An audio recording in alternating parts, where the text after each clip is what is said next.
ह्या वाटीनं मी 1 वाटी रवा 2 वेळा धुवून घेतला. आता हा रवा एक दसट धुवून घेतला आहे. आता ह्याच्यात 2 वाटी पाणी घालून 10 मिनटं ठेवून सोडायचं. तोपर्यंत ह्याच वाटीनं 4 वाटी पाणी उकळायला ठेवायचं. आता कढई ठेवणार आहे मी. ह्याला 10 मिनटं झालेले आहे. गॅस चालू करते.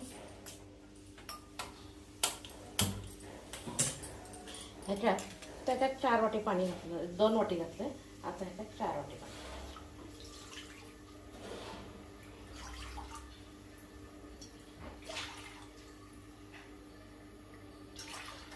पाण्याला चांगली उकळी होते.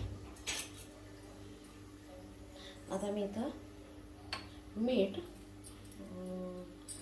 पापड खार आणि जिरे घेतले. ज्यांना कोथिंबीर किंवा हिरव्या मिरचीचा खरडा करून घालत असेल, खरडा म्हणजे नुसती मिरची आणि कोथिंबीर चेचून मिक्सरला बारीक करून घालायची तर घालू शकताय. मी काही ते घालणार नाही आहे. फक्त हे 3 फळ घालणार आहे. पाण्याला चांगली उकळी होते. आता पाणी उकळी आलेलं, पाण्याला छान उकळी होते. 4 वाटी घातलं तरी पण मी 1 वाटी जास्ती गरम करायला ठेवून सोडते. जर चुकून कमी वगैरे पडलं आपण कशातरी वापरता येते. आता ह्याच्यात पहिल्यांदा मीठ घालायचं, पापड खार घालायचं.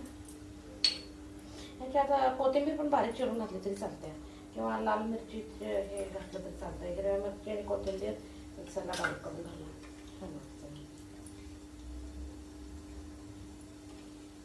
मी जिरे नंतर घातले कलरही होतोय, जरा पांढरा घालतो. नाही पण जिरे लवकर घातले तर काय होतं, कलर पांढरा जायला लागतो. जिऱ्याचा कलर पांढरे तीळ पाहिजे असं जर घातलं चालतं. जिरे घालून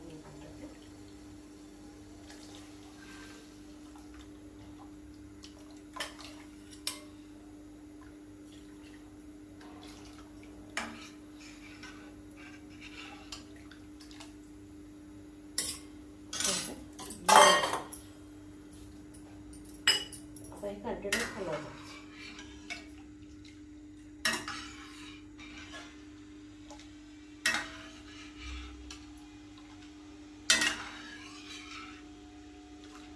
नाही हलवलं तर काय होतं, चिकटायला लागतं. म्हणून असं कंटिन्यू हलवायचं. हे पळी पापड भरपूर होतात.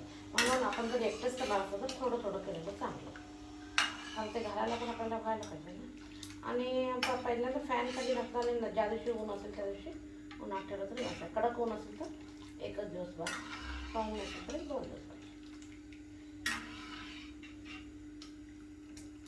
म्हणून सकाळी लवकर करायचं. ऊन नसतंय ना, टेरेसवर घालता येतं. ऊन आल्यानंतर टेरेसवरचं ऊन कडक होतं,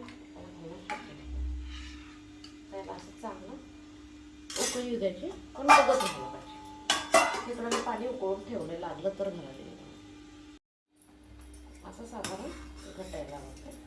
मध्ये मध्ये काढून बघायचं. तर हे बघायला पाहिजे तर मी इकडं दूध टाकायला पाहिजे. हे पण बघायचं, दूध पण टाकायचं.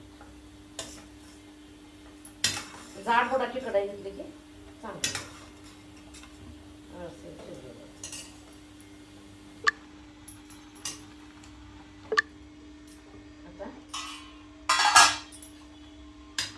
चांगलं गटवाळलं. पाणी मी केलं 1 वाटी. पाण्याची काही गरज नाही. दूध गरम करायचं. आम्ही दुधात हॉर्लिक्स वगैरे दुसरं काही बनवल्या घालायचं. हळद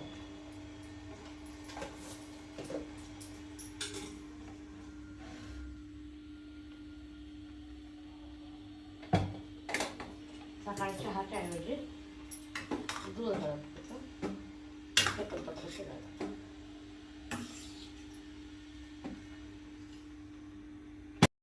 आता आपल्याला हे पाणी गरम केलं आहे, पण ह्याची काही गरज नाही. करून ठेवणं चांगलं कधी म्हणजे हे होईल ना, लागलं तर वापरायला. आता बघूया. साधारण घट्ट झालं आहे.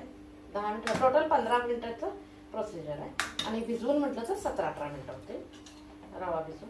आता मी गॅस बंद करायची. चांगलं शिजलेलं असं साईडला चिकटायला होतं की ट्रिक आहे. साईडला असं चिकटायला लागलं की हे करायचं, शिजलं गेलं म्हणून. तर तांदळाचा पापड असेल तर ते काकेसारखं साईडला चिकटलं जातात. हे रव्याचे पापड आहे. ठीक आहे, ते असं साईडला चिकटलं की हे शिजलं गेलं. आता गॅस बंद करायचा आणि एक 15-20 मिनिटं गार व्हायला ठेवायचं. गार झाल्यानंतर आतापर्यंत दूध टाकायचं.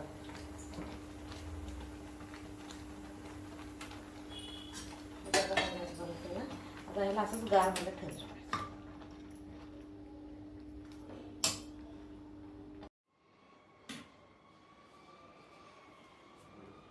आता साधारण 5 मिनिटं सोडल्यानंतर परत चालू केलं.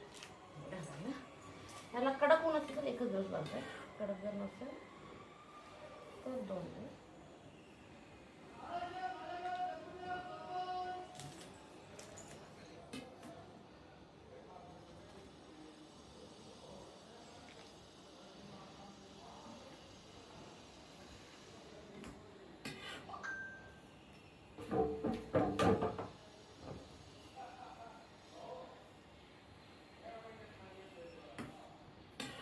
एक 2 तास लवकर घातलं की उन्हाच्या अगोदर आपल्याला त्रास होतो.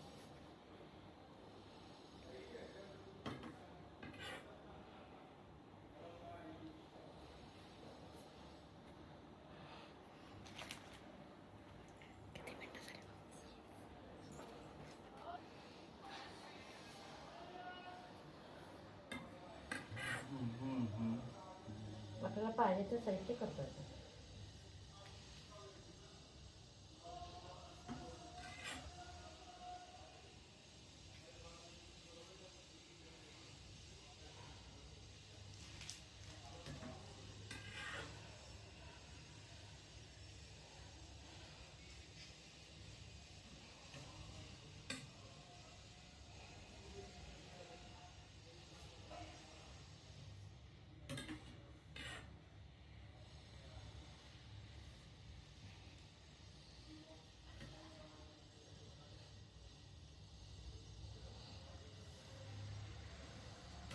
एखादा कागद जर चुरगाळलेला असेल तर गोल साईज यायला बघत नाही.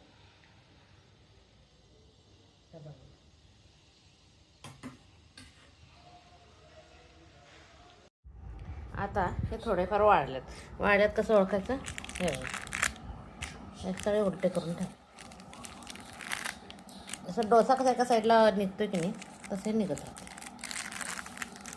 एका वाटीत कमीत कमी 40 तरी होतात, 35 ते 40 होतात. मी काही मोजले नाही पण साधारण तेवढं झालं.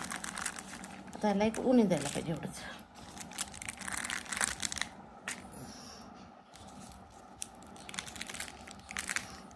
कडक ऊन असलं तर एकच दिवस बास होतं.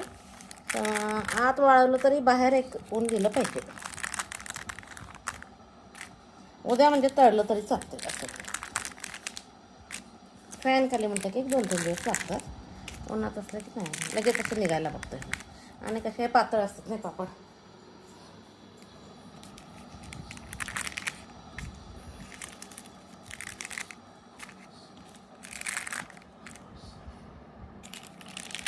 असे सगळे उलटे करले. आता इकडं कण्या शिजवत ठेवल्या. कण्या शिजेपर्यंत पापड केले ते पापड जरा तळून बघायचे. म्हणजे एक दिवस उन्हात ठेवले. एक वाटीमध्ये एक 25-30 होतात. तेवढेच झालेत, लहान साईजचे आहेत. जरा तापले काय बघते.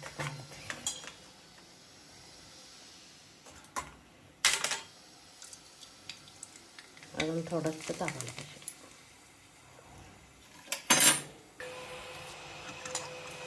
गॅस थोडासा कमी ठेवायला लागतो. लो फ्लेमवर करायला पाहिजे कारण साईज लहान हे पातळ आहे नाही त्याच्यामुळं.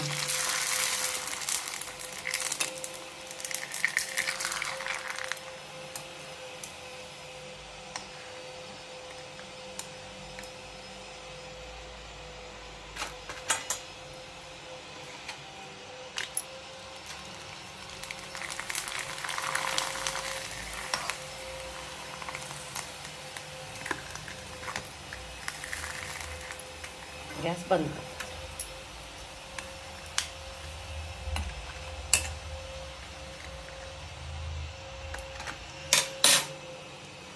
गार झाला एकदम मस्त सत्य कुरकुरीत खायला. माझी रेसिपी आवडतं तर काय शेअर